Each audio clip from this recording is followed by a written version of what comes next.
money in your hand. Flipping houses without credit or your cash. Get that bag. And we are live for show number 153. YouTube, Facebook, Instagram, TikTok, as long as it lasts. Periscope. Got the full house here. A little late, but better late than never, I guess. Had a little issue going on family-wise or whatever. Hopefully that'll work out okay. But we got everybody here. I'm doing a little something bootlegged on TikTok. Hopefully that looks okay. Y'all tell me. Adria, let me know if it is or whatever. So while Adria, she's getting logged on here. What's going on, Renika? Hi, everything's good. It's been a great week. How about yourself? Oh, it's good. It's good. It's good. What is that? Yeah, stacked up there. Okay. Yeah. So yeah, it's been good. It's been good. So yeah, we just to let everyone know that the live button, if you want to join us and ask your questions live here on screen with Renika and I, make sure you go to comps101.com and select the red button that says join us live. And Adria will put you on. Okay. That looks good. What I need to do? What I need? Which way? Hold on, it lags a little bit. Okay. Little way, my way. Okay. Okay. Yeah. Yeah, that was it. Yeah. Whatever Okay. you put it. Yeah. Okay. Good. Boom. That'll work right there. Okay. So yeah. So all right. Hey, you got to rig it up. You know what I'm saying? So anyway. So but yeah. So make sure you like this, share it. We're here to answer your questions about real estate investing, mainly with a twist on getting into real estate without using your cash or credit. Just one little soapbox thing here. On the contract that I give away, and I try to make it easy for you. And obviously I failed. For whatever reason, people want the contract in their hand. And I had to explain to a guy, and I just thought it just made sense to me, is that you don't even want to start to have that conversation with them by presenting a contract in their hand. Sometimes you don't have a choice, but if you put 10 contracts on the put 10 houses on the contract this month, 9 of them won't have a problem with you either emailing it to them or even fax if needed. Who does that now? But most people have an email address or whatever. Because if you put a contract in their hand now. A guy actually called me, not a student, called me, wanted me to help him explain the contract to the seller right there. That's the very reason you don't do it. They may still have questions even if you email it, but it's a lot easier to let them look at it. You send it by DocuSign or one of those services. It's just a click, click, click. And click, click. Well, I think just a click. I'm sorry. Just a click unless you got some initials. And that's it. You make it easy for them, and a lot of times people ain't gonna ask the question because they don't want to seem like they're dumb or whatever. So, because this is just a one simple page country, you're buying it as is. You know what I'm saying? That eliminates pretty much all clauses off the top, whatever. So I call myself putting it in a format that, number one, you can present it professionally. You can now download if you want to and print it out, and you still want to put it in their hands. I can understand sometimes you may have not negotiated the price, but you don't have to do that. You can negotiate the price when you meet them, but you don't have to put it in the hands right then. Again, I'm trying to help you avoid from going. Oh my God! Avoid from having to explain it to them right off the top or whatever. So anyway, I thought I did a good job of that. I wanted to explain that or whatever. So. If you're watching this show number 153, I'm getting off my soapbox, so I try. But no, stop asking. There's no blank copy. If you don't figure out how to do it from there, hey, this is what I would do. I guess I pull out the gator. If I'm not satisfied with being able to fill it out, maybe present a professional looking contract, then I would just type up my own. You can use the same terms and stuff I got. Just type it up or pay someone off Fiverr to type it up for you. I am not emailing you a blank copy of the contract. This is online at diglater.com. You said no. I'm DONE, done. Done now. I see you. I do apologize for the late start. Yes, it is 7:30 p.m. Eastern, 6:30 Central. We are running a little behind. I do apologize What for else that. y'all got to do? It's supposed to be at home anyway. Hush. So what's up? Thank you for joining us. Giving a few shout outs out there. Terrence, I see you. The Elite Group Manifestation King. What up? Todd Field, Teresa Bouchamp. Thank you. Brianna, Joe M. Young Maverick. Sarah, thank you for always joining us. Brianna Thomas Zay, I see you. Hurricane Quincy and Aaron. Eric, our movie quote girl, I see you as well. Thank you for joining us. Will Fumes and Marcus Williams over there on TikTok. And my users on Instagram, thank you for joining as well. Jaquan Keem, her hair culture. You're right. Don't nobody need to know what's going on TikTok. That's right. King Rich and Shy Star. Go ahead, guys. Start posting your questions. We're going to jump right into this thing. Rennie, beautiful as ever. Did you have a good week? I did. How about you? Okay. We still here. We still in the number. I'm still in the race. That's the best I got. So Nick Allen, I see you, my guy. You're going to be the first up. We're going to take this first live call. So tell us. Hello. What you got going on, Playboy? What's going, Playboy? How y'all doing? Oh, we're good, man. What's happening? Actually, I have a few questions. I'm gonna keep it real brief. So the first question is, I have my first seller's appointment tomorrow. The seller, he wants 140. The ARV is 159. It needs a basement remodel. It has fire damage, and it also needs a new roof. So my question is, how do I come up with the MAO and just calculate other repairs that's gonna be needed into the house?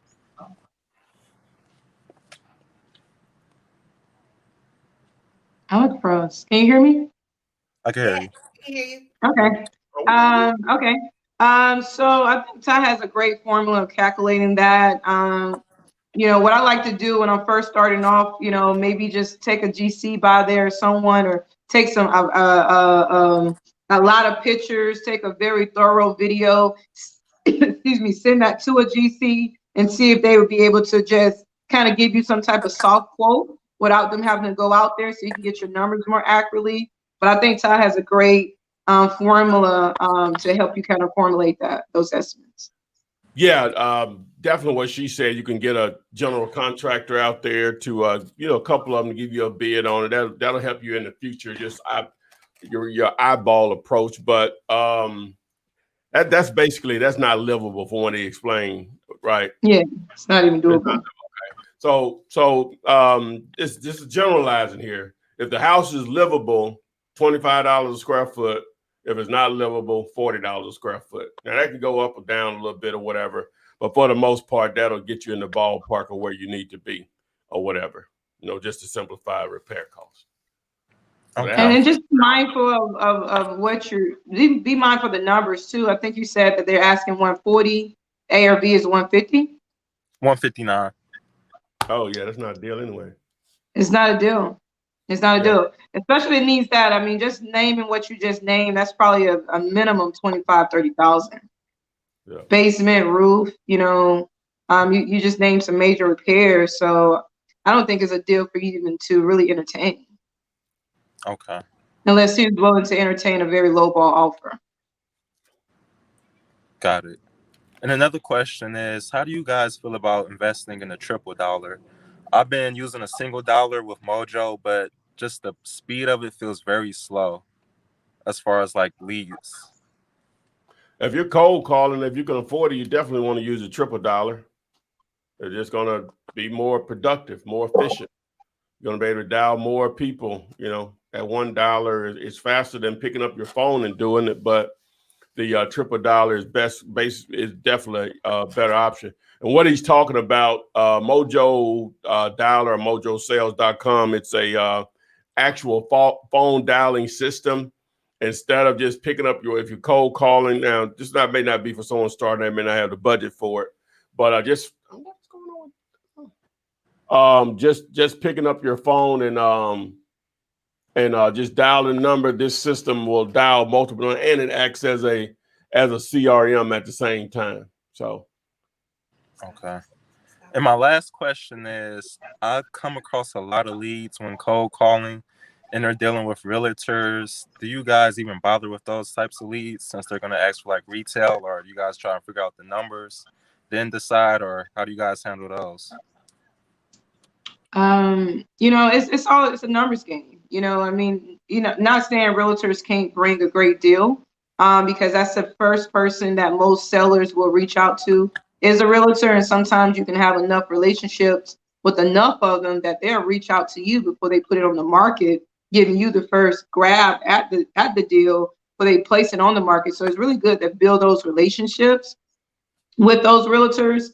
You just got to understand how to close those type of loans. Most likely, you're probably going to have to double close it. That's pretty much two simultaneously transactions that happens back to back.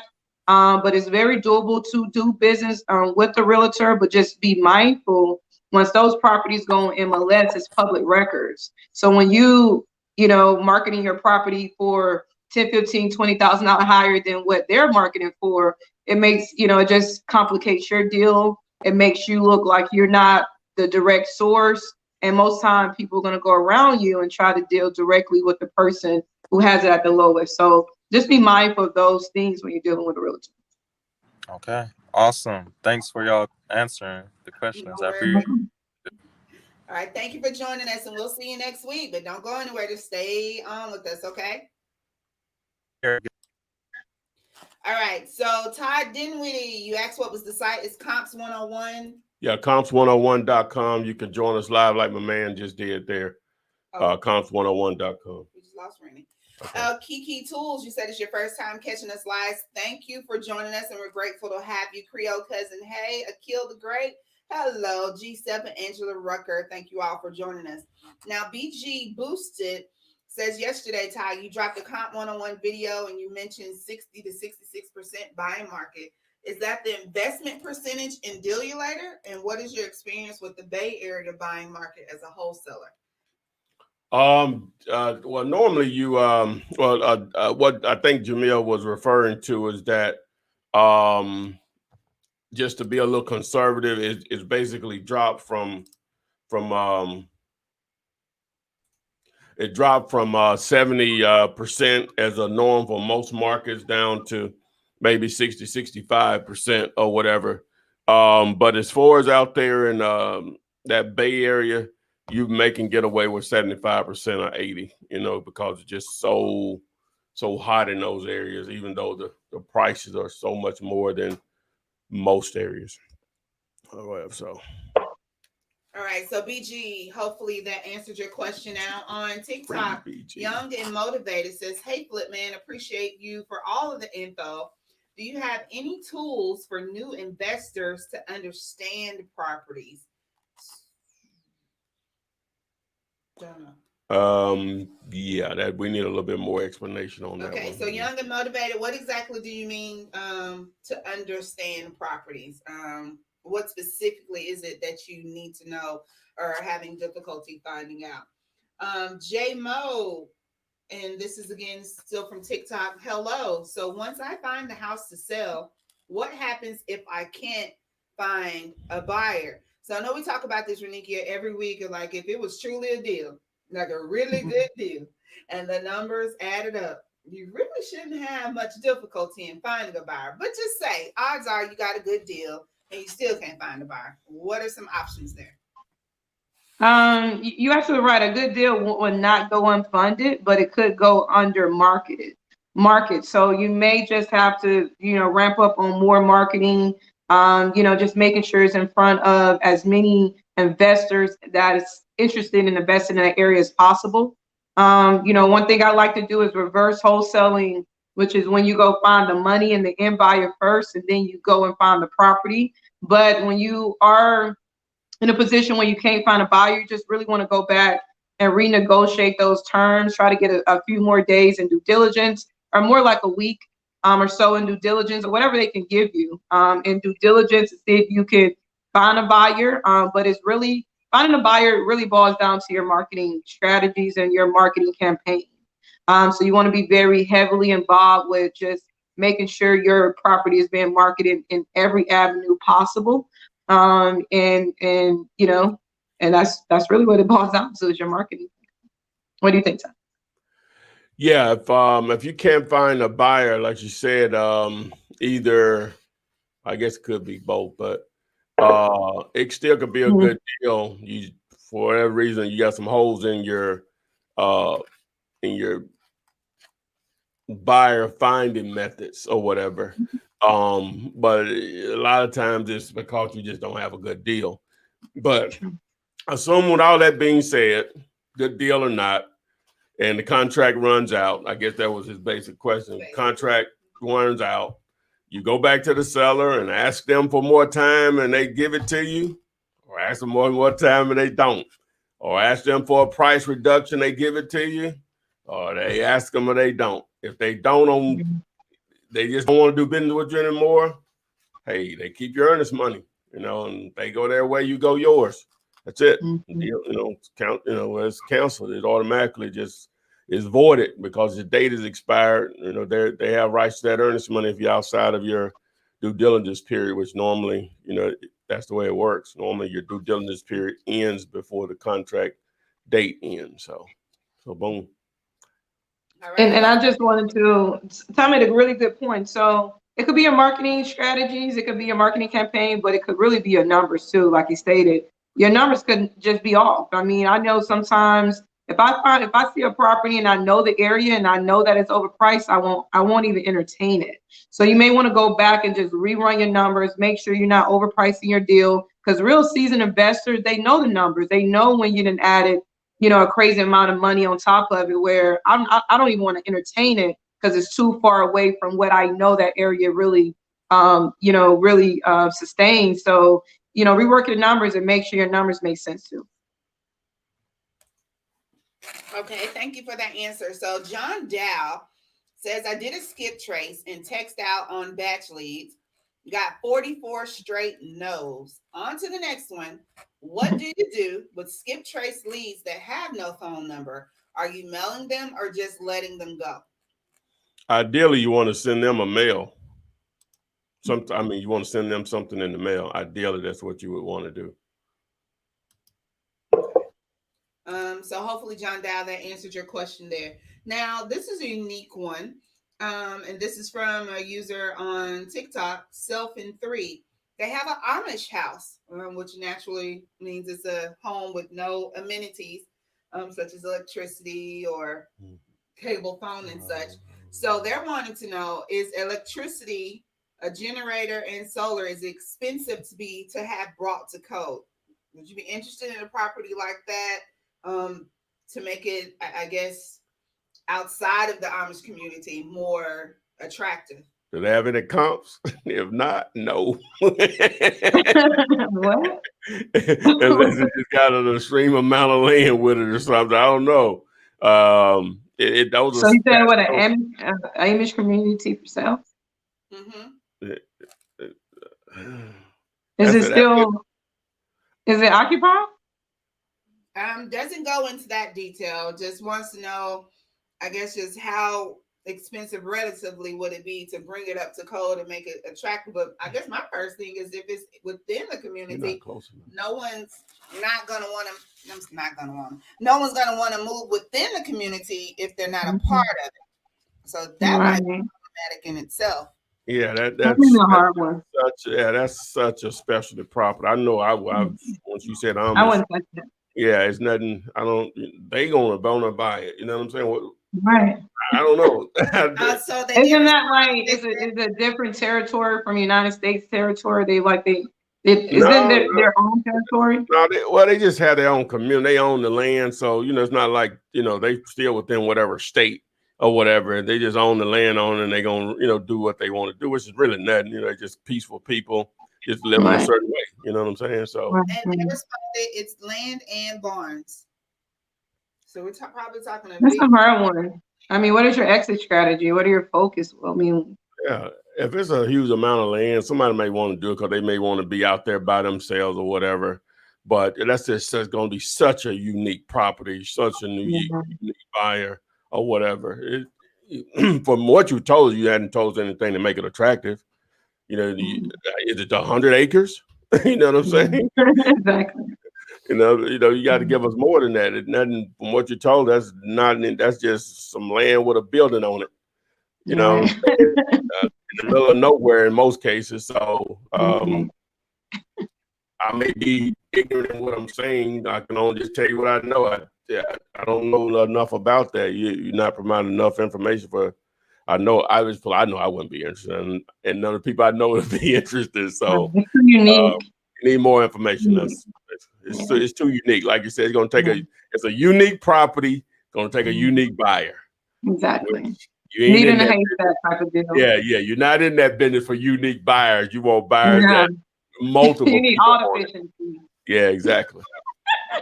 Yeah. Now, just a moment ago, you mentioned, Renikia, what's your exit strategy? And so another user, somebody 300, says, what is an exit strategy? So rather a newbie question, which is fine. That's what we're here for. So give us some exit strategies. What would one be? What would you? No, that's a good question. So when you get into your deal, or if you're doing a wholesale deal, you're doing a fix and flip, you're doing a buy and hold, or you're doing a lease purchase, owner financing. The key is that once you enter your deal, you're entering your deal, and then you have to figure out how you're going to exit your deal. Are you going to hold on to it? Are you going to refinance it and keep it? Are you going to flip it out to an end buyer and a retail buyer? Are you going to owner finance it to someone? So that exit strategy is how you're going to get out your deal. It doesn't always mean flipping your deal out, because getting out, your exit strategy could be a buy and hold. It could be, let me purchase, renovate it, and I'm holding on to it. So it's what is your exit out of the deal, regardless if you hold on to it or not. All right, so hopefully that answered your question, somebody. Brooke, I do see you waiting in line to come on live, but I don't see a photo. We would like to see your face. I do see your question there. I'll ask it, but I won't prompt you onto the screen until I see you there. World of Hearts, though, I see you driving. I hope you're driving safe. Don't be smiling. Look at you smiling. Safe. Hey, I'm driving safe. I'm looking forward. But how you guys doing? So, I had a struggle. I had like a house that I was interested in. It was like 40,000, and it had 100% equity. I just don't know how to structure the deals with 100% equity. If I want to sub to them, should I do that or no? That's got like 100% equity that may want to sell quick and is willing to probably sub to the deal. You say it got 100% equity. That means it doesn't have a mortgage on it, right? No, it doesn't have a mortgage on it. So can you do that? That's what I'm asking. You're confusing subject to, which is a form of owner financing. Okay. Subject to only comes into play when you have some financing in play. It's subject to existing financing, meaning that you're going to get the deed, but the finance is going to remain in their name. So since there's no loan or anything on the property, it'll just be just a clean owner finance deal where they'll give you an amount they'll just act like the bank. They'll give you a sale price. You all come up with terms, and when I mean terms, I mean the monthly, a interest rate if you have one. Okay. How long you're going to pay, right? Okay. And then that'll determine your monthly payments. Once you determine the interest rate based on the price and all that'll determine that. So whether you're going to do a 5-year balloon or a 10-year, 15-year, 20, 25, 30, whatever you want to structure it. It's up to you all, however you want to structure it. You may only do interest only. Just so many ways to go with it. Right. So when you're doing deals like that and you want to like sign a contract or sell the contract that you under, right? What are you looking for? Like, so say if it's a 260,000 price and the market is like it's at the top of the ARV, but you see that the house is remodeled. What are you looking for? Is the market going up or the market going down? Like, what do you want to look for to make sure that is a deal getting into a contract like that so you're able to sell that property? On owner finance terms, it's just the terms. Okay. But what you want to keep something, number one, you want to keep it around rental prices or probably a little less if possible. Okay. But definitely either a little less, maybe a little more, depending on how attractive it is or whatever. Then you have to, what type of down payment are they going to want, if any? Again, it just depends on what terms you negotiate. Now, if you can set up attractive terms, you can wholesale that out to an actual family that wants to live there or to an investor. Now, that's an easy way of them getting into a property like that. So it's just a long-term play for them, whatever. So what do you think, Renee? Okay. No, I totally agree. You want to, first and foremost, you want to get your property at a deal. So if they're selling at retail, then, what are the terms that you can really give to someone? Because your focus is to, sell off the down payment, hopefully it balloons in 2 to 5 years where you make the spread. So if they want 250, you want to determine, well, can I sell this for 275? Can I sell these owner financing terms for 300,000? And then so it's going to be 2 type of notes. You're going to have one with the seller, and then you're going to sign your note to the end buyer or the person who's going to lease out the property, where they're going to give you a down payment. They're going to make sure that your BC lease agreement is higher at least than your original owner finance agreement with the seller, because if your note came out to $1,000 a month and then you charging your end buyer $1,000 a month, then you're just washing that. So you may want to make some money, a little cushion on the rental payment. You're gonna want some cushion on the down payment as well. So if you're giving your seller $10,000, you may want to pick up $20,000 from your end buyer when you sign that contract. So there's a lot of different moving parts on both sides that you want to make sure that you understand, and also make sure it is a good deal, because he is selling that retail too. So just run your numbers and make sure it's an area that you can probably sell it, because if you do increase that price to $300,000, if that end buyer is expecting to pay that off, but when that end buyer get a appraisal done on the property, if it's still $250,000, the bank is not gonna overpay for a property for more than the value is there. So you just be mindful and run your numbers. All right, thank you guys. No worries. Thank you for joining us. I remember you last week, man. Oh yeah, I'm on here, man. I'm watching you guys, man, every week, man. I follow you guys for sure. All right, thank you. I'm out here working. Okay. All right, so thank you, Renee. That was a really good answer there. And just someone just following up with the Amish community, some of the homes are actually have electricity and some don't. So it's not it doesn't sound like a strict community. So I guess you want to get you a general contractor out there and ask they commingle with the regular people.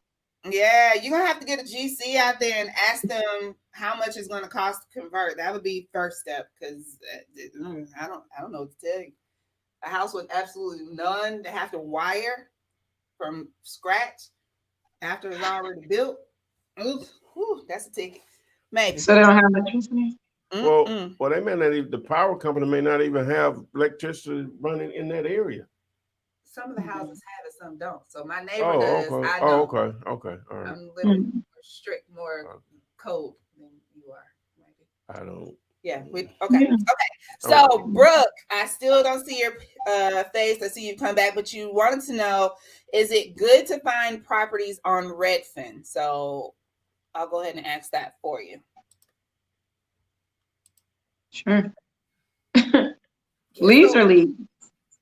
Why do they keep doing this? Okay. And Brooke, whenever you get your connection clear, I'll be more than happy to bring you on.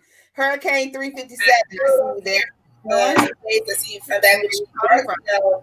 Is it good to find properties on Redfin? So I'll go ahead and ask that for you.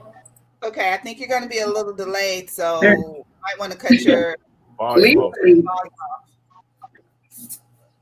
Hey, how's it going?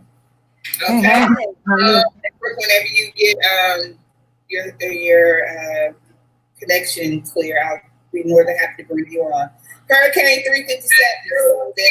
It's a pay for see for that which you however know is it good to find properties on Redfin? So go ahead and ask that. Without Okay, I think you're gonna be a little delayed, so whenever you come on, you got to mute your volume because there's a delay.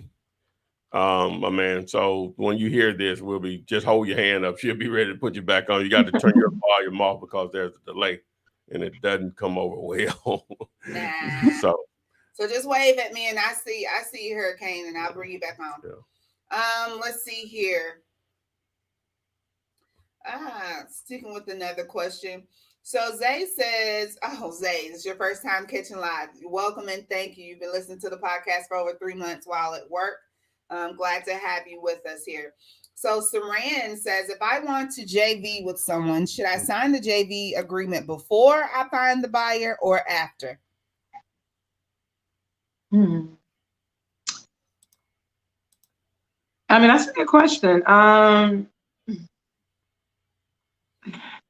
You want to make sure your paperwork is in place once you do find a buyer. I mean, I don't know how you can really negotiate your fee prior, or you just, I mean, of course, I mean, either one works. It's not a set in stone. You just want to make sure your paperwork is in place, before you bring that buyer to the table.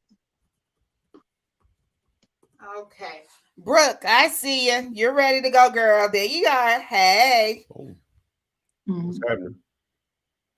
Oh, I couldn't hear you, Brooke. Okay, can you hear me now? Yep, I got you. All right. Where Hello. you calling from? Dallas. All right, Dallas. What's your question? My question was, is it good to find properties on Redfin? I can start that off. The focus is lead generation. So you don't want to put all your apples in one basket. You want to have multiple lead generating campaigns going at the same time. So if you can find a buyer on Redfin, I never really found a buyer on Redfin, probably more so on Zillow than Redfin. But Redfin is it's synced with the MLS and things of that nature. It's an application that you can use. I wouldn't put all my apples in that basket, but just use it as one application that you can use and to be able to look at the properties on MLS. Maybe find sellers by contacting realtors that's on there. It's just another lead generation tool. What do you say? Yeah, just another source. And when you say find properties on Redfin, do you mean properties that are for sale on there? Is that what you mean? Yes, because I actually just found one today, but I'm just trying to do my research and everything, and I don't know if Redfin is a good source to find wholesale properties. Well, like you said, any source is a good source, but you have to understand some sources are better than others. Because the reason that we have, maybe I'll explain it this way. The reason we have value as wholesalers in most cases is that we found something that a cash buyer couldn't find themselves. All right. So if it's advertised on Redfin, it's probably advertised on Zillow, Trulia, HomeSnap. If it's for sale, right, Realtor.com. And so it's possible for you to negotiate a deal less than what it's showing for online, right? And you'll have some cash buyers. They don't care where it came from or if it was already listed, but you're gonna have a lot that they just don't want to fool with it in the sense that, hey, I could have found that myself. So you got to have the right type of buyers to target those type of properties. But normally, whatever price you see it at online, it's probably not a great deal for them, because properties that are great deals online last hours, sometimes seconds, right? So if it's been on there for really some days, definitely if it's been on there for months, you're going to probably have to negotiate it into a really great deal, right? And then maybe you can place it on a contract. Hopefully they'll remove the listing, because the worst thing you would want to happen is that they Google the address. First thing comes up is for sale. Whoever placed that listed on there, their information is there. Now you got to fight that battle, right? You're going to go down that rabbit hole. So I know everybody wants the low-hanging fruit, but the reason we talk about bandit signs, cold calling, text messaging, direct mail. I can go on and on with the different ways of marketing, is because you're trying to find deals that, number one, they're not even actively for sale until you reach out to them, right? And so now you control who sees it and where they see it at, and everything has to funnel through you or whatever. That's why we talk about the marketing part of it so much, is because those deals are easier to control, easier for you to get paid. Again, it is possible to answer your question. It's just more difficult, in my opinion, to do it that way, because you have to have special type of buyers for that or whatever, because you're basically finding something that they could have found themselves. And they're normally bombarded with those same properties from multiple real estate agents, especially if they're a real player in your market or whatever. So I call them lazy buyers, the ones that buy properties that you get offline. If you can find you a group of lazy buyers, you can make a lot of money. Exactly. Good luck, though. Gotcha. Most buyers right. will Google that address. Yeah. Gotcha. Thank you guys so much. No You're worries. welcome. Thank you. Good luck in Dallas. Bye-bye. Thank you. All right, Hurricane 357. We're going to try this again. I see you got your headphones ready to rock roll. Here we go. You're up. Hey there.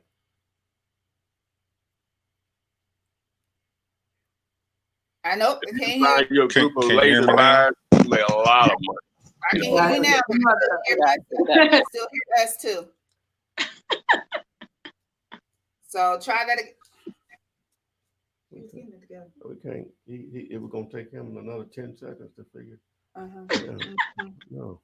We're gonna have to figure that one out. All right. So let's see here. Yes, guys, I see some of you saying that TikTok. I'm sorry that YouTube has a bit of a delay and you're switching over to TikTok. That's fine. My YouTube seems to be working fine, but I have noticed Todd saying it's going in and out. But it looks okay now. It's fine on my end. You mean Instagram? Yeah, that's what I meant. Okay. Instagram. Okay. Yeah. Okay. So let's see here. Going to our next question. So the Morrison wants to know is, if I am allowed, may I wholesale outside of my state? I live in North Carolina and would like to wholesale back home in Virginia. Absolutely. You can wholesale anywhere you want to wholesale in the world. It's, right. And if it's your home state, I'm pretty sure you have trustworthy members that you put in your team who can be your boots on the ground, who can go out there and meet with end buyers and investors. So just make sure that you have people you can trust there in Virginia. And, you can be very successful wholesaling like that if you have trusted people where you're trying to wholesale. All right. Any input on the virtual, Ty? Oh yeah, just got to have boots on the ground to wholesale in different markets. Got to have someone there representing your interest. That's for as simple as making sure the buyer and seller, because sometimes you're not going to get a key to the property, and the seller wants to be there every time someone shows up at the property. So you need someone there to represent you in some cases. Now, sometimes you can have a great relationship with the buyers and it's cool, but that takes time to build or whatever. You don't know who the the cutthroats are or whatever. So you need someone on the ground representing you. To get that in place, everything else pretty much works the same. It just boils down to market lead generation and matching motivated sellers with cash buyers at that point. So. Okay.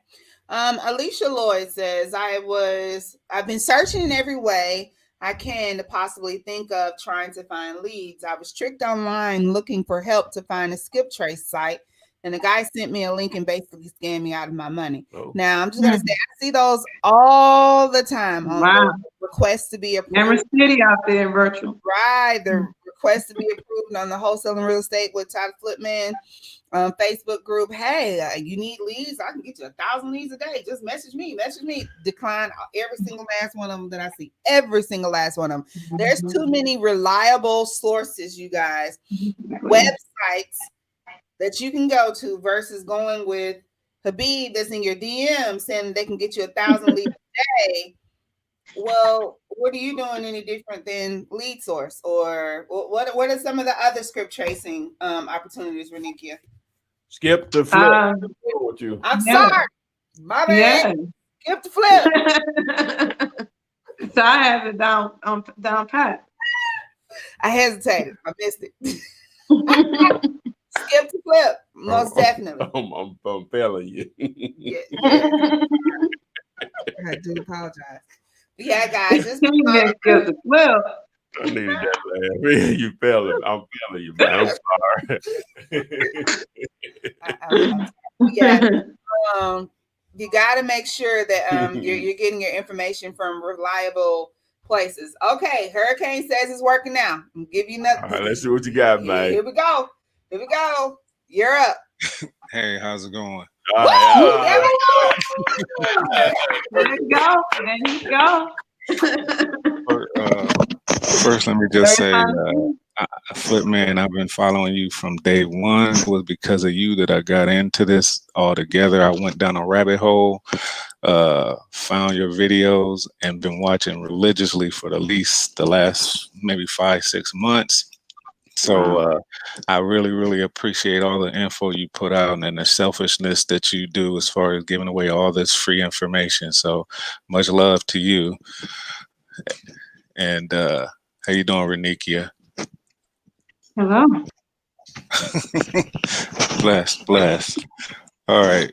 So I'll keep it simple, right? So this is gonna be my first attempt at the of wholesaling. So I've never done a deal before. I finally set up an appointment on next Monday with a gentleman at his house. The problem is his numbers are rather high.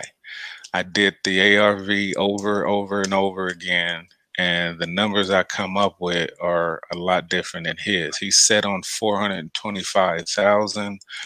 I got the ARV at 375.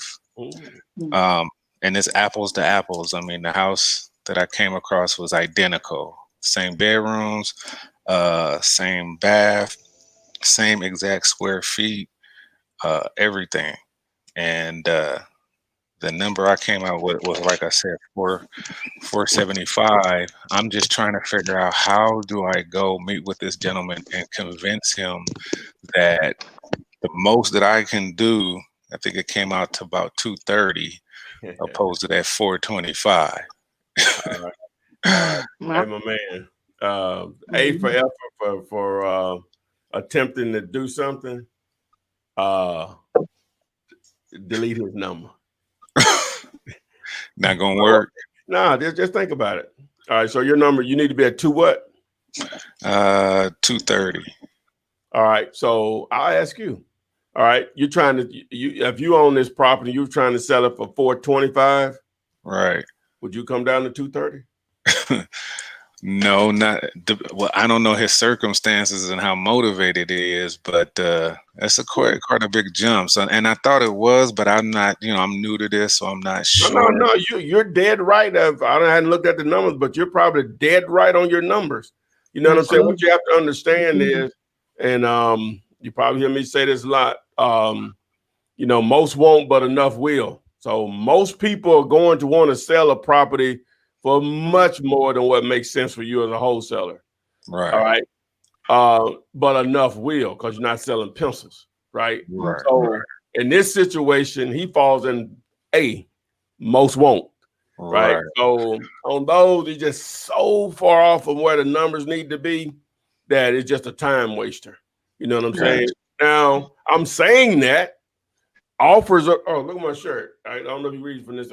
Offers are free. Right.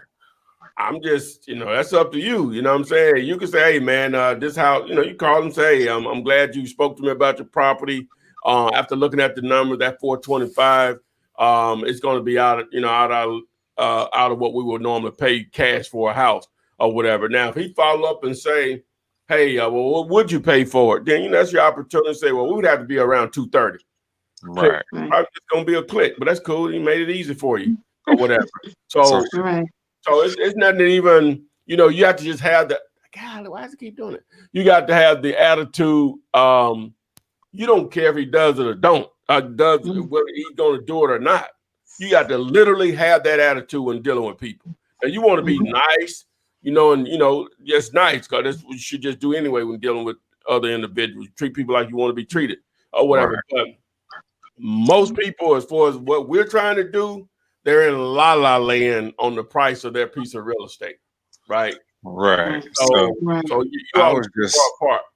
I was just so amped up that after about 2 months, I finally got an actual appointment that I was holding tight to it and seeing if there was some way. But use it as practice. You hype. So just use it as practice. Go out there, talk to them. Hey, just throw it out there. And, do some practice with this one, because that's the number doesn't make sense, but it's a great learning experience. If you want to just go out there and meet with them and build rapport, maybe you got some other properties on his belt that you want to sell. And I said delete his number. That was the wrong response, right? Because see, Ty used it. Ty is a numbers game. It's a numbers game. Yeah. So that was the wrong response, because just like what today is, July. Well, I'm sorry, we in August. 6 months ago, coronavirus didn't exist, right? And you got some people that were asking $425 for a piece of real estate. Yeah. Lost their job.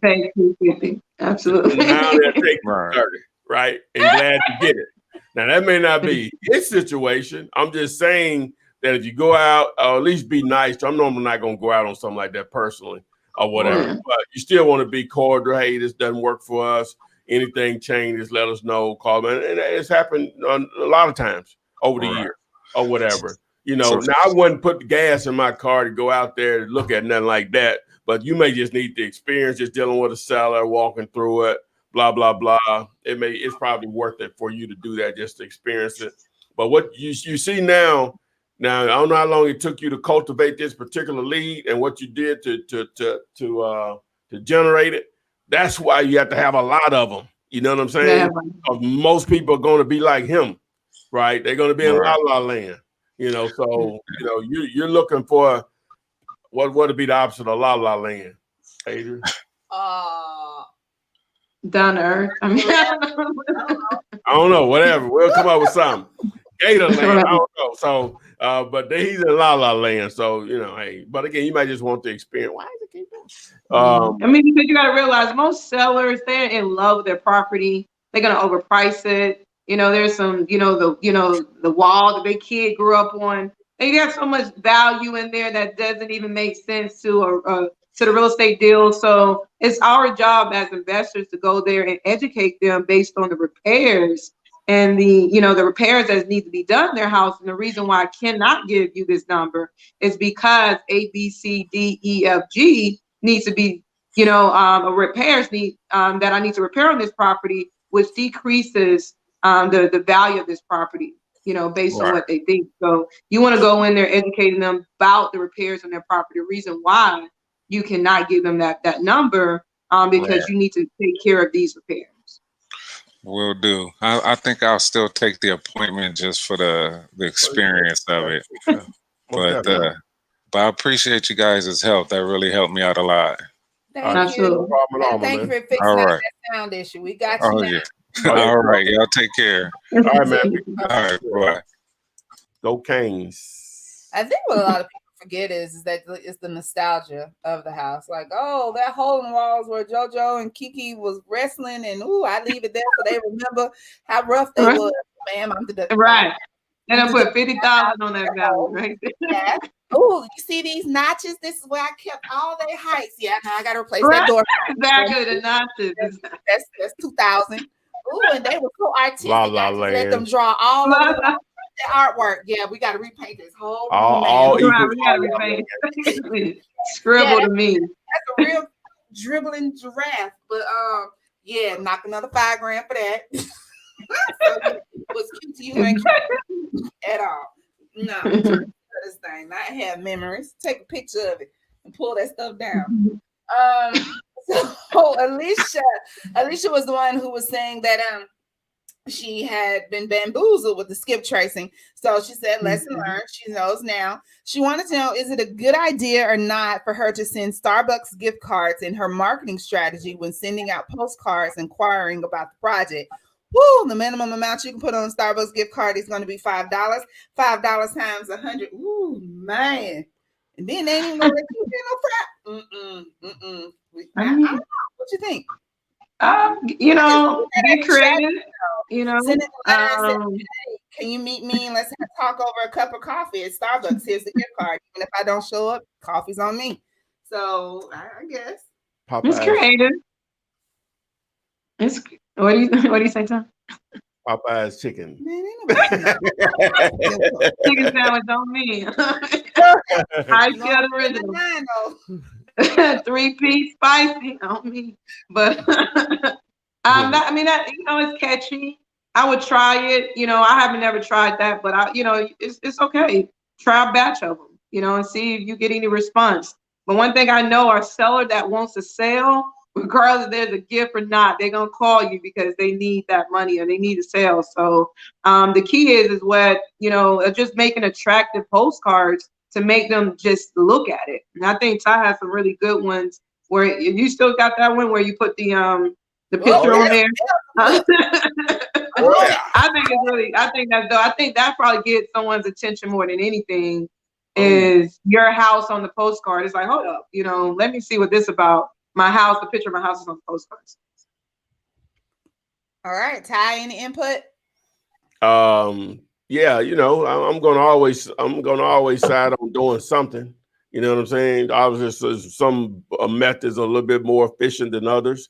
But yeah, you probably get some attention because they'll feel something in that letter or whatever, and that may entice them to open it. So that may be worth $5 or whatever. Mm-hmm. What'd you say? How much it is? Well, she didn't say an amount. I just said the minimum amount that you can put on one is $5. Oh, okay, fine. That'll cover one coffee, I guess. Yeah. Maybe cake pop. But get your medicine. It's creative. Donna Lente. What's the biggest one? Venti. Sorry, I said a Donna Lente. I don't drink coffee, what I'm saying? So Donna Lente.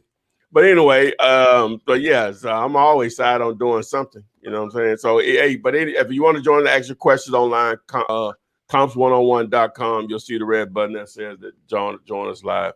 Comps101.com, like and share this to help someone else. Okay. So Carmen Danzi, I see you're in line to come up, but I don't see your photo. So we kind of like you guys be seen and heard.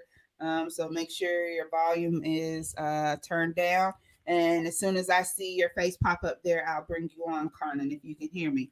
Now on TikTok, we have a question. If a seller backs out and I have contracts with the seller and the buyer, can the buyer sue me? Well, you can always be sued. Just understand that people think you can just do things and that prevents you from being sued. Walmart gets sued and they can totally be in the right. Target, and we're talking about a lot of money. You know the deal. You can't prevent from being sued. The only thing you could do is just do things right so the law will be on your side. You can't prevent from being sued because you're going to have people out there that are unreasonable because it's not like an attorney is going to take that case from them pro bono thinking they're about to cash in. They're going to charge them. So you got some joker that's actually going to pay an attorney, right, on something that they're going to they're going to lose on, right? Mm-hmm. Ain't nothing you can do about that. You just got people like that or whatever. Mm-hmm. If you're afraid to get sued, do not pursue business. Just anything in the business world. Entrepreneurship is not your thing. If you're concerned about it, you should proceed in the right way so the law will be on your side. But if you're afraid to be sued, do not get in the business world because that is always going to be a possibility. I don't care what you're doing. Right. Mm-hmm. So that's I know people just terrified or whatever, I get it. This may not be for you. I'm just telling you. I got sued one of the few times I've gotten sued. Well, I've only gotten sued one time, and the other time they actually tried to get me to go to jail or whatever. But she got mad because number one, she wasn't paying me. Gave me a down payment, and then make one payment on a lease purchase. And so for her to avoid paying rent, she gonna sue me because the wallpaper in the bathroom peeled like this, a small amount. She didn't even show up in court, or was she was just playing the system to delay, paying rent. So she got another probably 2 months out of free rent out of there. It cost me in the sense that I just showed up. I didn't worry about an attorney or whatever. I already know she was full of it. But it cost me because now I had to make those payments to the seller or whatever. Right. Or whatever. So, you can't. That's just part of it. It's part of it. It's part of business. And most importantly, you don't want to live life in fear. That's the level of fear. It's almost like walking around with an umbrella every day because you assume it's going to rain one day. No, you move accordingly to your contracts. And one thing about business, you just handle fires as it comes. You don't, and you play defense the whole time. So playing defense is making sure your contract's in place. So if somebody do come and try to sue you, you have your contracts, you have your receipts in place. But I can definitely say in real estate, that's like the last thing people want to do because it costs more money to sue somebody than the deal almost. So, 9 times out of 10, that's, if you do enough business, somebody gonna be mad. That's just business. You can ask any business. you sell enough products, somebody's gonna be dissatisfied. But you don't run your business based on someone, fearing something. You run your business, and if a fire comes out, you extinguish the fire and you keep going. But just do good business, put your contracts in place, and and keep your receipts. All right. Hopefully that answers your question there and gives you a little bit of confidence in your process. What is that? Yes. Before I go to Tibet, Hedgepeth, I see you there. You're up next. Just keep, yeah. I see you. Just give me just a moment. The TN8989 says everyone talks about follow-up, but I don't see a lot of info on the process. What systems or apps are you guys using to do follow-up with sellers, and are there any videos showing the process? So follow-up is going to vary from person to person, right? It's just going to vary. I'm horrible at it. I done left so much money on the table because I'm not that good at it. You know what I'm saying? That's why I keep telling y'all, if I can do this, y'all can do it. A lot of people, a lot smarter than I am, as you can tell, a lot more organized than I am. And, but people use CRM, so there are quite a few of them out there. Right. What I use to remind myself a lot of times, now my phones are everything to me. Right. As a matter of fact, I had a dream last night. Oh Lord. Did you lose it? Did you drop it? Did you break it? I lost my so-called my so-called wallet. This is what I use. I don't know if you see it. This is what I use for my wallet with all my, cards and ID and stuff in it. I lost that, and I looked in it, and they had them put out all the cards where the money at. Hey, and then they had my phones too. I had all that stuff in there. I said, it's over for me. Wow. You know what? I'm gonna break that dream down for you. I'm really into dreams. Hey, so anyway, you do the dream thing. I'm just into stuff like that. Okay. Break it down for me. I gotta Google some things though. Hey, we can answer this question. So I use my reminders in my iPhone or whatever to like appointments. It'll just keep alerting me all day. You need to do this. You need to do this. You know what I'm saying? So that's what I do. And I put great notes. I email myself. I'm jacked up. I'm just telling you. But that's some good. And I'm actually paying for $125 a month for a CRM system. I need to cancel it. Just wasting money because I don't use it or whatever. Right. It's just not, I need help with that. Anybody, I need help. I need help. The follow is the follow up is just you being organized. But I would never forget this. One of my good mentors, he's one of my good friends now. He always said the money is in the follow up, and that's so true. Because usually when you meet the person or you meet someone, that's just that meet and greet. You're not gonna exchange money the first time you meet someone. But when you follow up with them a couple days later, a week later, a month later, that money in that deal is in that follow-up. So you do want to create that system, but it's no one way or the other. It's just your ability to organize your business. When I first started my business, I just created an Excel sheet. And it's free. Pull out an Excel sheet and I number different pages. I would say, residential buyer, fix and flip buyer, buy and hold buyer, commercial buyer. So at the end of the day, if a deal comes, all I have to do is go to my Excel sheet and I know exactly what deal fits this buyer because I put their information in there, their name, their phone number. I put what they're looking for, like, their main focus of what they're looking for. So when I find a deal that fits that particular investor's, criteria, then I'm gonna reach out to them. But if you don't, you may meet somebody 6 months ago and you may not do a deal with them. But as soon as you see that deal, you remember this person reached out to you 6 months ago that was looking for a deal that looked just like that.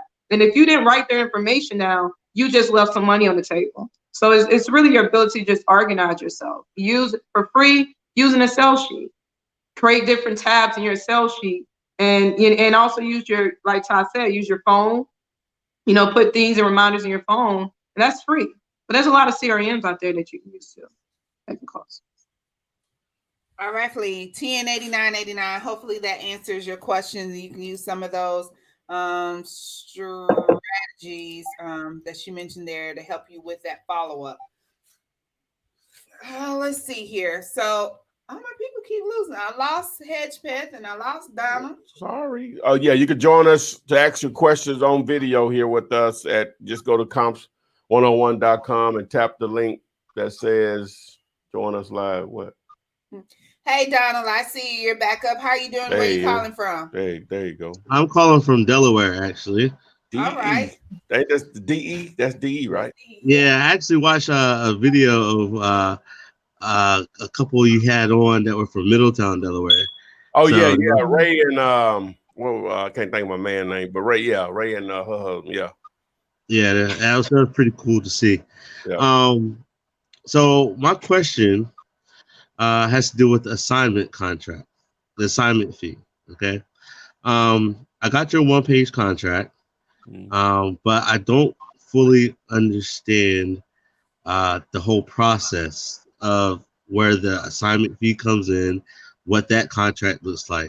So I was hoping maybe you could provide some clarification. C. Senor. Yes. What's another word? But anyway, okay. Now I do it a little different. It's done a couple of ways. And when you talk about the assignment part of it, a lot of people, they're going to do the purchase and sales agreement.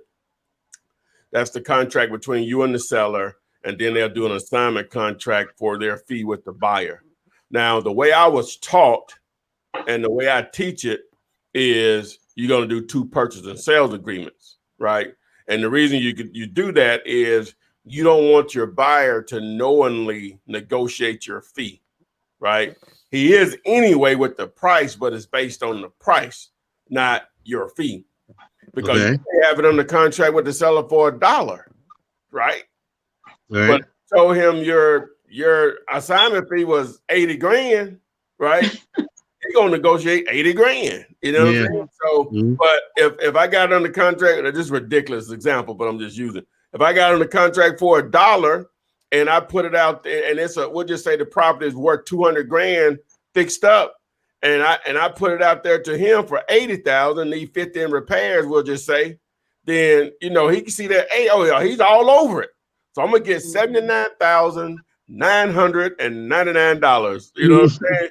At close or whatever. But if he knows my fee, so let me explain that a little more.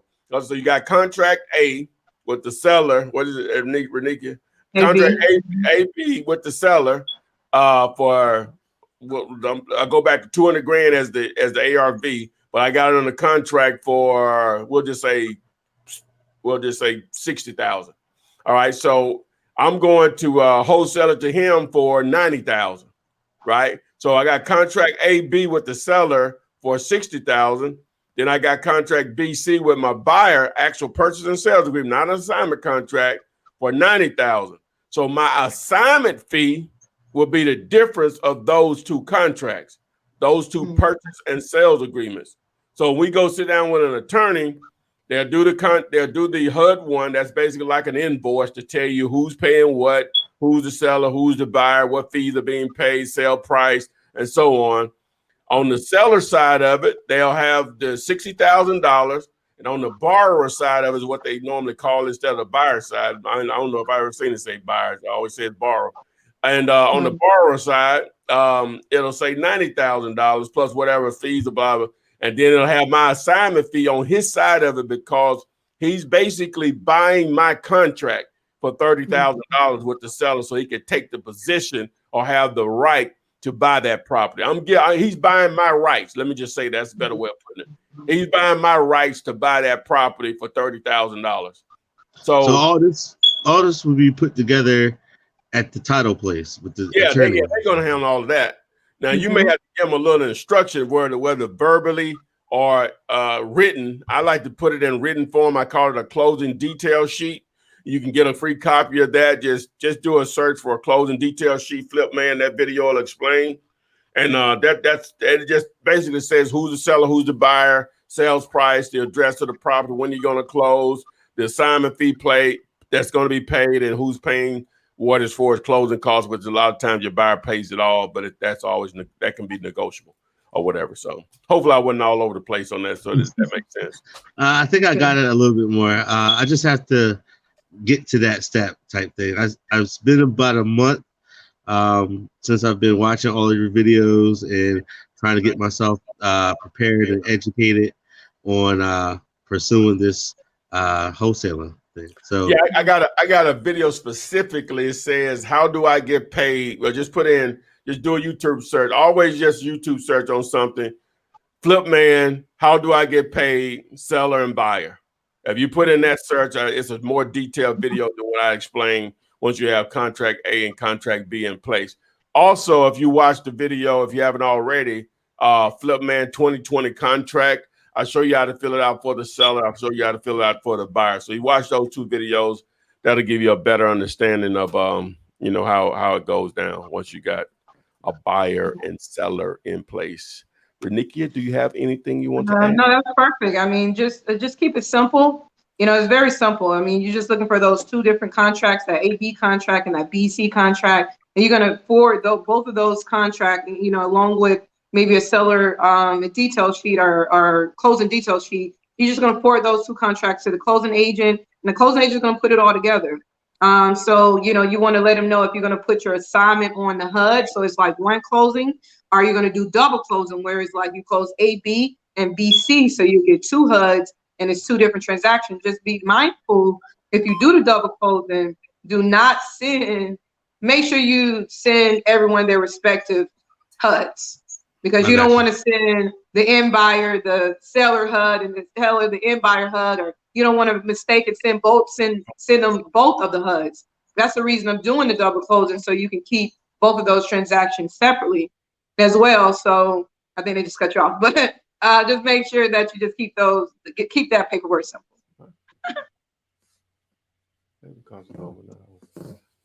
Yeah, it's over the hour. All right, Donald, did that answer your question? I hope so. He blanked off, or I don't know what happened. I didn't do that. Oh, you know what? My bad, Donald. I hit the laptop and it took you out. But no, I was done. I think he understands. Just keep it simple. Get those two contracts. Try not to. I mean, if you don't want someone negotiating your fee, that assignment contract screams negotiating, because it's basically saying, I'm assigning this contract. You about to pay me this amount of money. And when someone see that, no matter how much it is and how little it is and how much it is, they're going to always want to negotiate it and things of that nature. So I just like to use those two double purchase and sales agreement to keep your deal seamless and, you know, respect it, keep everybody in their lane, basically. All right. Thank you for answering that, Reniki. And Donald, thank you for coming on and asking your question live with us. Hedgepath, I see you're back. Hey, how are you? Hey, I'm doing great. Can you hear me? Absolutely. Where are you calling from? Yeah, I know you can't see me like that. I'm driving. I'm sorry. Stay safe. Where are you calling from? Yeah, I'm calling from North Carolina. I'm rolling through Raleigh right now. All right.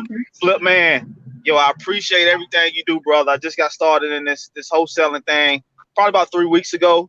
And my brother, he's been interested in it for a very long time. And he said, man, you got to check out this guy, Flip Man. So I've been watching your videos religiously. I'm soaking up the information, but I appreciate this live. Quick question for you.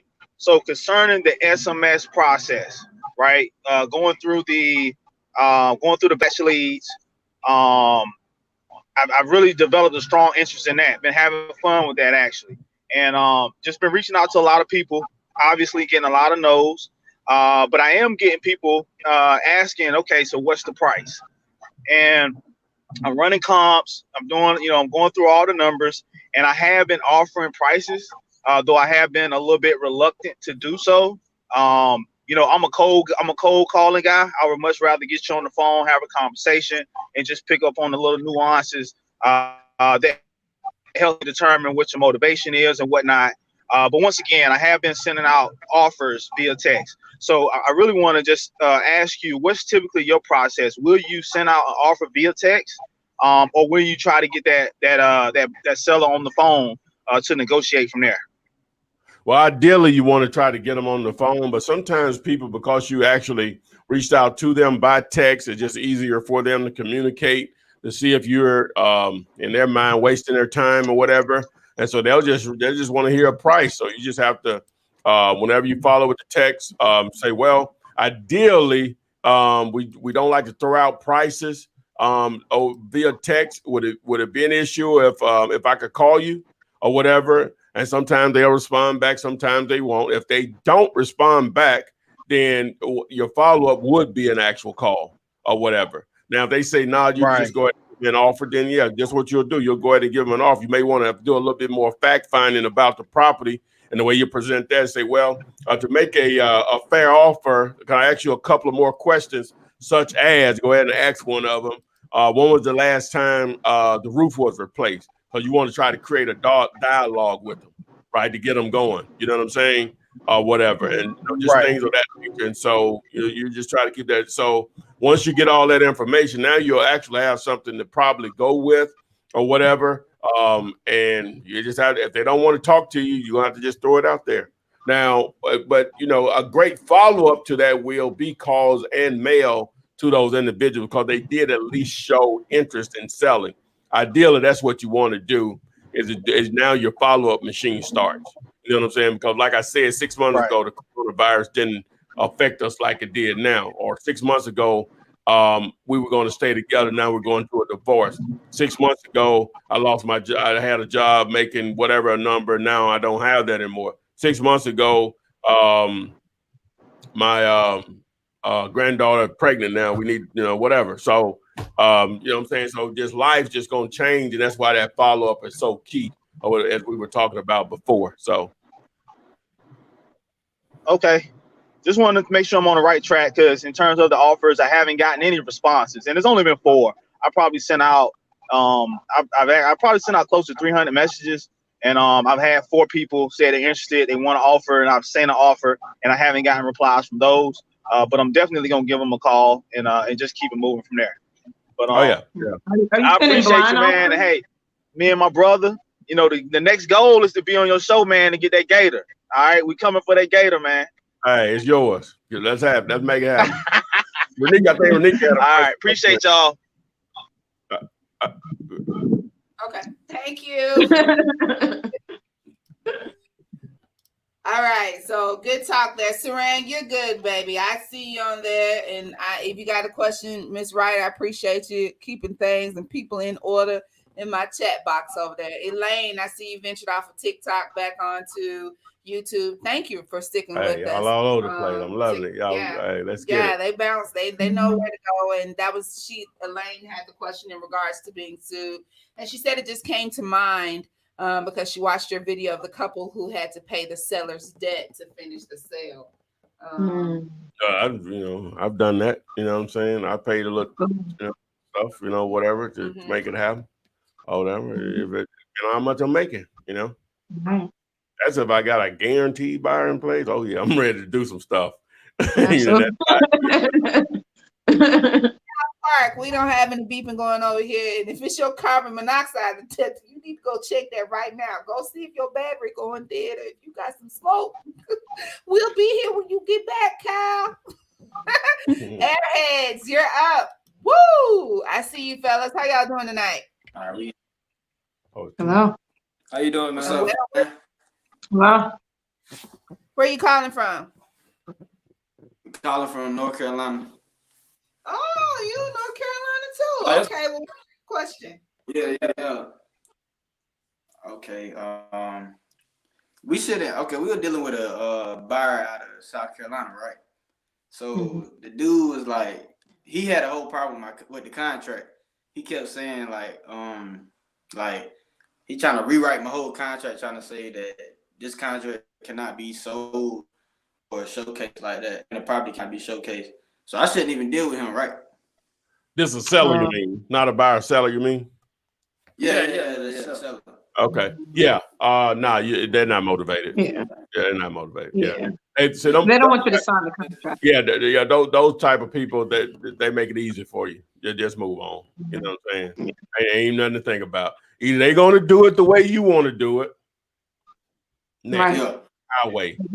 Holla. Hey, Flip man. Yes, sir. This is the same dude that called you on the phone during the deal. Hey, look though, during the deal. Oh, that was you. Yeah. You called me standing at the property. You was asking me about this the same seller. Yeah. No. Dude. Hey.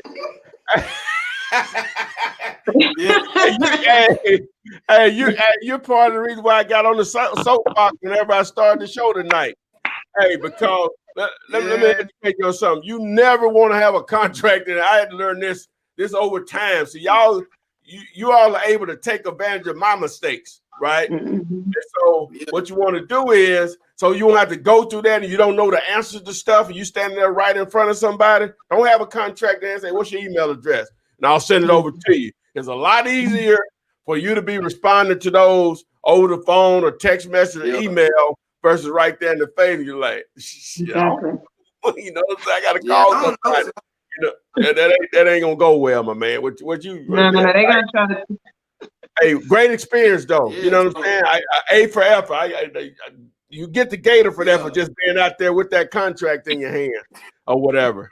First of all, how you get tell everybody else how you got one. Oh, he probably figured it out. You can get it. You know what I'm saying? I know. I'm just saying. Yeah. Everybody else is a struggle. He's not. Because he wanted to do a whole background check too. He wanted to do what? Do a whole background check. He wanted to do a whole background check on me. Nah. But when it's probably really profiling.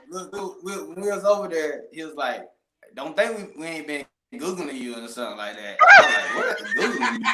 Oh, what? Hey, look, check this out, man. Hey, my man, listen. Whenever they start trying to handle it, you already know this ain't been to be a deal, right? Right. So you just go on and go there. They're profiling you. Yeah, just like be like, hey, dude, I'm not about to be interviewed to spend my money. Do you want to sell this house or not? Man, you better talk. Right. I want y'all to go there with mad confident, like you got $1 million ready to close their deal right now. Like go over there with mad confidence. I'm the investor. I'm the buyer. Because really, when they start doing that, it's because they start to pick up on things, thinking that you're not who you are. Yeah. But no, but that's like I said, that's a great experience. That's what I tell people. The experience that you gain today is more valuable than anything that I can teach you. You know what I'm saying? But you definitely, when you see they going in a clown mode, you put on your suit, right? And just, but you want to be professional. But you're like, hey man, sir, listen, I'm not going to be interviewed to buy your house. No. I'm not going to be interviewed to spend my money. Do you want to sell it or not? You probably know you already got out of the deal. You just let them know, hey, that's just not the proper way to handle business. Or what? How did you all come about that lead? Yeah, I feel you. How did you all come about that lead? Oh, I just told him. Look, I'm gonna talk it over with my people, and you know. No. I'm saying, how did you find that lead? How did you find it? Oh, I found it. Where was found it? On Zillow. On Zillow. It was for sale by owner on Zillow. I thought you talking about how I got out the house safe. What happened? You said you got out the house safe. Who said to him or you? Yeah, it's like they started tripping on me and something like that. Oh wow. You know. I was like, yeah, I got to What do you mean? Well, he didn't pull a gun on you, did he? What'd you say? I said he didn't pull a gun on you, did he? No. Okay. They just started tripping, so I said, look, I'm gonna talk to people, and you talking with yours, and I'm gonna call you back Monday. So I got in the car, I love block their number. So that's the proper way. Yeah, man. So hey, use technology with these contracts, man. Fill it out online, download it. You can use DocuSign or a similar service. Just get their email address. But you can negotiate the deal and everything, either in person or by phone or text, whatever. But don't take contracts with you. You're asking for it. You're asking for it. Yeah. You know what I'm saying? That's old school. Now, some people will only operate like that, but most is not that big of a deal or whatever. You're asking for it or whatever. Now you're going to get questions on what this mean, what this mean or whatever. And I advise you, let technology work for you guys. But appreciate it, man. Hey, y'all get out there and doing it. You're A for effort. Yeah. Yeah. It's a numbers game. North Carolina. The numbers game. All right. Thank you guys for being on. Thank you. Bye-bye. Hey, tell him hey back there while he peeping. Yeah. Harry, you're up. How are you doing today and where are you calling from? Hey, what's up, guys? From Chicago. Hi, What's happening, man? Not a whole lot. Ty, got a quick question for you, man. Yes, sir. Sir, when I'm marketing a property on Craigslist, what kind of information should I include in that ad? You want to try to be as detailed as possible. No address, right? Just the area of town that is located. You want to get in as much description as possible, as many pictures as possible of the property. You want to try to sell it or whatever. Okay. You want to put information out there about the ARV. May want to add some comp that justify the property. But when I say comps, you may put maybe 2 or 3 actual addresses to justify your numbers. Give the square footage, number of bedrooms and baths, whether it has heat and air. If you know anything about the age of the roof, you just want to provide as much information as possible on that. Okay. But no address. No address. Okay. That still technically keeps it off market, right? Okay. Without an address. Got it. Also on Craigslist, you have the topic. So a lot of times people see that topic before they click on it. So you got to make sure that topic is appealing to make someone want to click on your ad too. So you want to put something in that topic that just makes an investor like, this is the best deal on the market. You want to put something that is very appealing as a topic to make them want to click on your ad. Yeah, so, Ms. Renika, can you give me an example of what would be like an appealing topic? I got one for you. Go ahead. Buy for 50, flip for 150. Oh, okay. 30 cents on a dollar. Got it.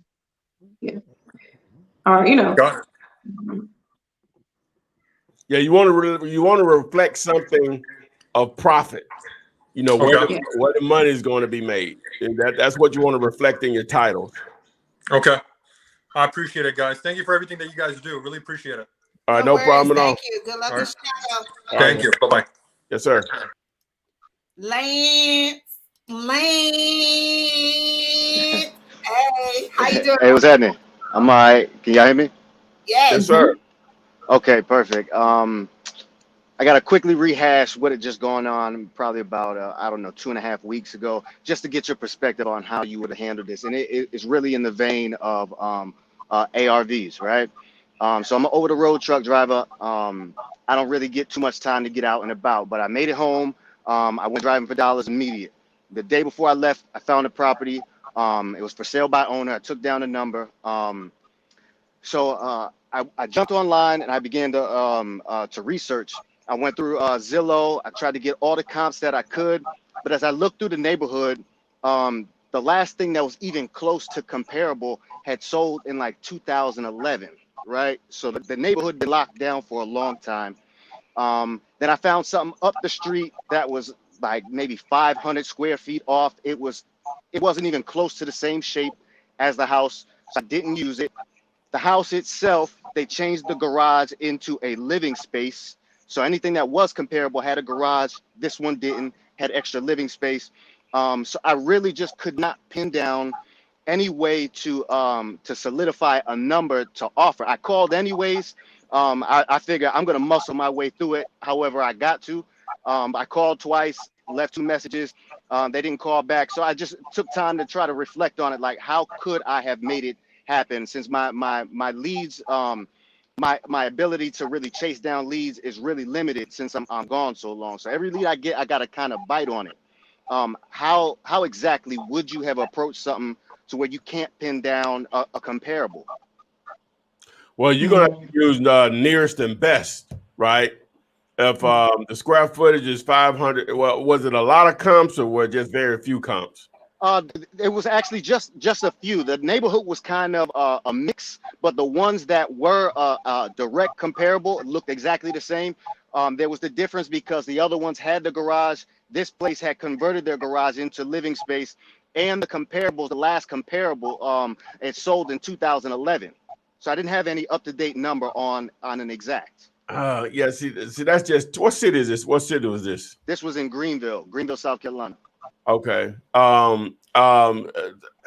If it's not a lot of activity, that makes it tough anyway, right? Right.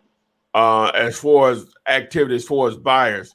So at that point, if you don't have any comps, man, that makes it tough. I would just start at the assessed value and use that number and you know what the county is assessing it for. But again, if you don't have any cash, especially like I know on PropStream, it shows you cash transactions. If you don't see a lot of that activity, that's going to make it very difficult anyway. Right. To move it. Not saying impossible, but very difficult anyway, because it's just not a lot of cash buyers that are operating in that area. So you got to get that property so cheap. What did the neighborhood look like? What did the other houses look like? Was there a lot of vacants? Is what? No. This neighborhood, it was a full packed up neighborhood. I could see all the cars in the driveways. It seemed like everybody moved in and just stayed. So did they ever give you a price, or you just trying to work up a price to offer? Now I was trying to work up the price so that I could walk into the situation on my toes instead of me calling them, giving me a number, and now I'm on my heels trying to figure out, if this is accurate, if it's a deal or not. Well, no, you can still collect the information. You don't have to make a decision on that initial call. I did call. Okay. I called twice. I left 2 messages. They never called back. So this is just me reflecting on it. Had they picked up, how would I have gone about this? Okay. Yeah. So without comps, it just makes it difficult. You don't have anything to go by, right? Right. Is it what is the reason? Is it an area where people like to live there and stay there, like more of a retirement area?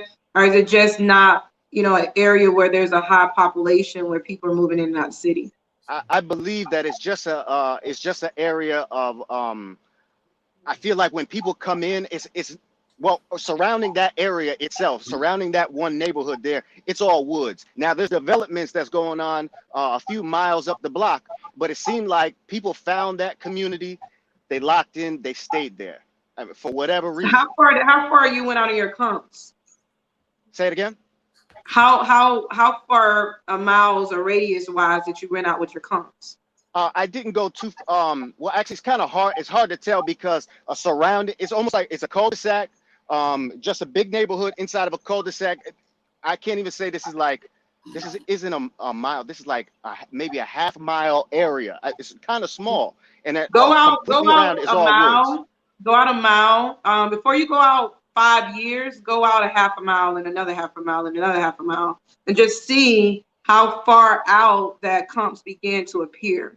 And if it's too far, it just may not be enough activity for you to even try to find a buyer for it anyway.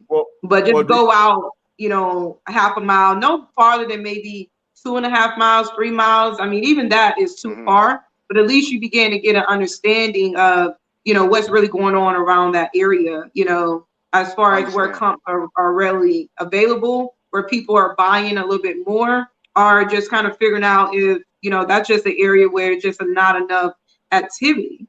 And it could be more of a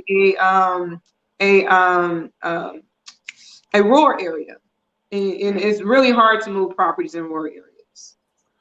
So just do you remember the address? Let me see if I texted it. Hold on one second. Because I'm assuming the deal dead, so it don't matter if I pull it up right now. Yeah, let's see.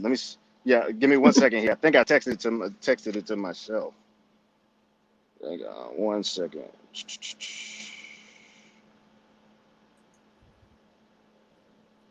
You in your and truck also now? use realtors.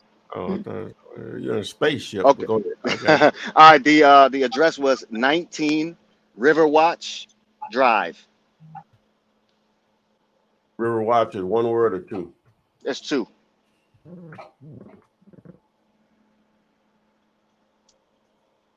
All right. If you look through the neighborhood, you'll see there's a bunch of 2 levels. This one's a single level. The ones that are similar. I don't have the zip code on it, but I believe it's 29605 maybe. Yeah. Okay, I got it here. Let me share my screen. Show you how to do this. What the way I would approach it anyway. So let me see.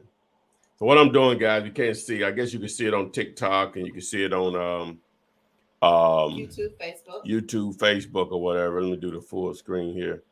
So we go down here to the comparables here. So you got a lot of activity in it. You got 17. All right. So go on to see the map down there. Yeah. I used what you guys said, put it in for the last like 3 or 4, however many months you said was the last sale. Now the ones that have sold, they're not the same. It's not apples to apples. Well, this was a 2003 built house, right? I don't know now. Yeah, I'm looking at it. All right. So if see all of these, you're within a major highway or whatever it looks like. See on the back, that's all woods back there. So I'm looking in this little community right here, and nothing was in the range that you were saying, like 3 months or whatever. Nothing that's a direct apples for apples. No. I'm looking. No, wait a minute. You're 2003, so you can go up or down. 2008 to 2008 to what is that? 1998 or whatever. So I see 2006, 2004, 2003. All right. So, and then the last sale dates? No, I'm just looking at the year built, right? Oh, okay. All right. So here's a good comp right here that was paid cash. That's 164.9, right? It's only all of these are within a half a mile. Every one of them is within a half a mile. Okay. What year? Does the year matter? Yeah, well, yeah, that's why I say you can go up or down. 2000. Not the build year. Not the build year, I'm saying. Yeah, I'm saying the build year. Yeah, the bill year, 2003 to 2008. It doesn't or have to be matter of fact. It can be a little above, Yeah. little below. Yeah, a little below. Yeah. So, but you got some Right. 2003s in here. I'm not saying the year that it. I'm not asking about the year that No, it's no. built. I'm saying Every for the sale. every comp in here is within the last year that we're looking at right now. For the build year. No, the comparable sales. We have from 2019, August 2019 up until May of this year that I'm looking at. No, I'm sorry. Yeah, May of this year. So all of these are relevant. Well, I'm sorry, June. Right. The neighborhood is mixed though. Some of these are going to be not duplexes. Dual level. The one that we're looking at, the subject one, is a single level. Can you open one that's But even a dual level apples? could be a dual level can be an ARV because the end buyer may want to pop the top. End buyer pop the top, they add something on top, so that could be a comp. You know, if that end buyer wants to pop the top and add another level on top. Yeah, and then once that happens, if you don't have apple to apple in that sense, you still have to go nearest and best or whatever. But you got enough activity in here that you could have pulled a comp. Now, I'll just tell you what I would have probably thought it was at. Let me see. So we actually got some 2003. The lot size is a little better. I would have said, let me see here. So that's 9 square footage. And also to answer your question about the garage, you thinking of as is. When you're thinking of at the repair value, that end buyer is going to put that garage back there. Yes, so, you know, although the as is, they included the garage and made it living space, most likely the end buyer who's going to purchase it and renovate it is going to include that 2-car garage back into the property. I would have went with this one back in April. Let me open it up. Let me see if it's a single level also.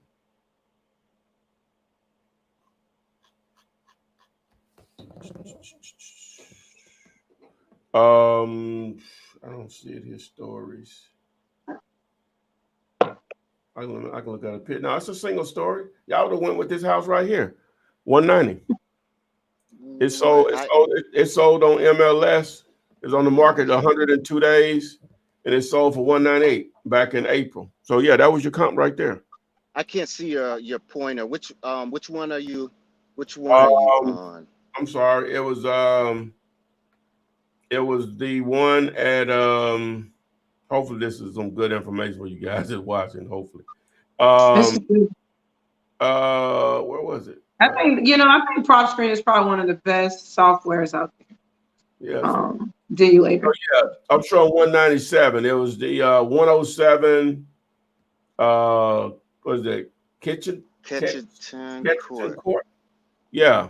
Mm-hmm. Is it possible to open it? Can you open it? I hope you all see. Are you seeing? No, it did change over. Hold on. Let me switch it.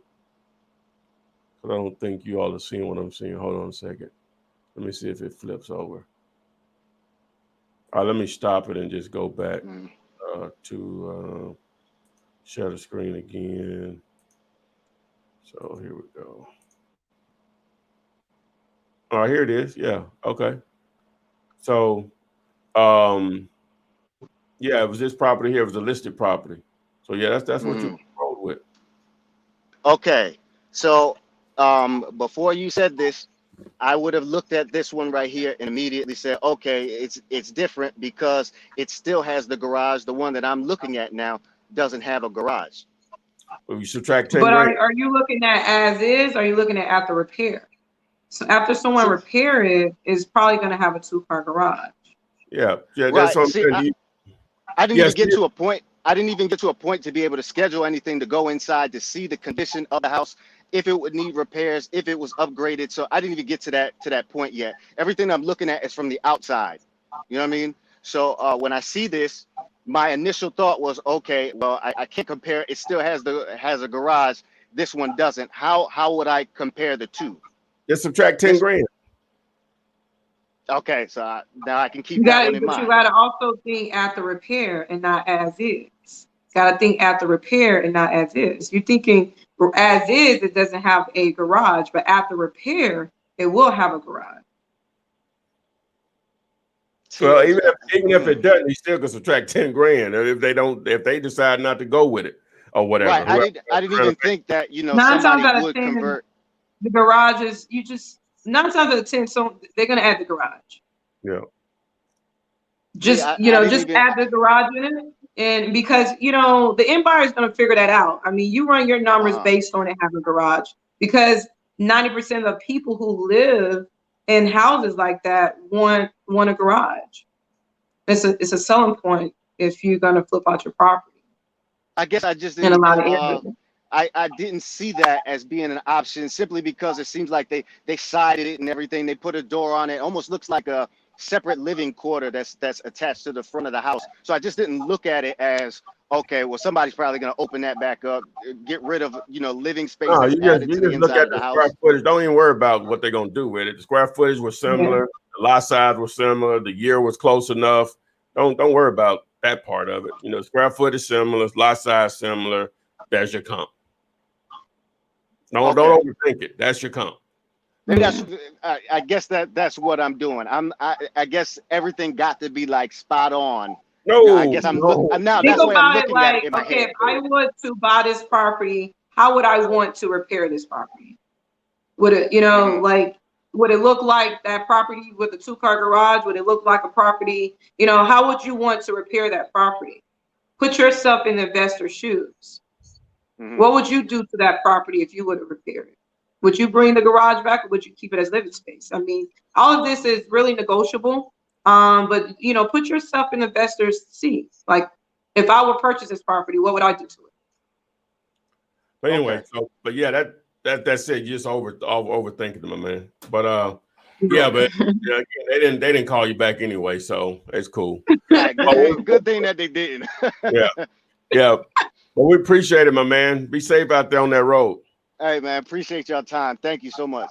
All right, no problem. Okay, so there we had we had a night tonight. Yeah. Someone asked about merchandise. Did someone order something? Are they still able to order? Yeah. I just said it's been reach out to Ty. Someone said hard to get in contact with you. 205 number doesn't work. What number you calling? What number you calling? My number is not hard to get in contact with. 205 492 425. No, I'm not hard to get in contact with. That's not accurate at all. Okay. So Renikia, we've gone all the way through the show, almost an hour. Ooh, wow. Man, y'all tripping. That's 2 hours in. But I'm sorry, like, these people need to know what happens beyond wholesaling. We have several subscribers that are in here saying, what if I want to buy it? I want to do homeowner financing. I want to own the home myself. There are some ways that your company can assist those individuals that want to take it to the next level, that has the good credit, that has, the down payments in the bank, that's not really interested from the wholesaling side of it. So what is it that your company could do to assist those individuals that want to step the wholesaling game up? Absolutely. Thank you so much. And as always, I'm thankful to be a part of the Flipman show. But most importantly, it takes money to make money, although we do teach how to buy and sell real estate with absolutely no money or little to any money. But it comes a time where you really got to put some money back into your deal. So so we have different creative financing options to help you leverage your credit, to be able to leverage your credit up to $150,000, where you can use that money for marketing, use it for down payment, to start your rehab, to handle your closing costs and things of that nature. We also a direct private lender where we can give you not up to, but we can lend for fix and flip, buying homes, new construction. We are an asset-based lender, so we do not require tax returns, no bank statements, no income verification, no pay stubs, and we're able to lend you money on your fix and flip or your buying homes. But we have a lot of different creative options. Just go to fundmynextdeal.com to see all of our funding options that we have. All right, guys, there you have it. You can reach out to Miss Renikia, fundmynextdeal.com, and across all social media platforms, Renikia Williams. You can also reach out to my guy, Ty, at Ask Flipman at all social media platforms. We've been on tonight for 2 hours. Join us next week, Thursday, 6:30 Central, 7:30 Eastern. We will see you guys on the flip side. Flip man, it's the flip man. You want some money in your hand? Flipping houses without credit or your cash. Yeah, that bag.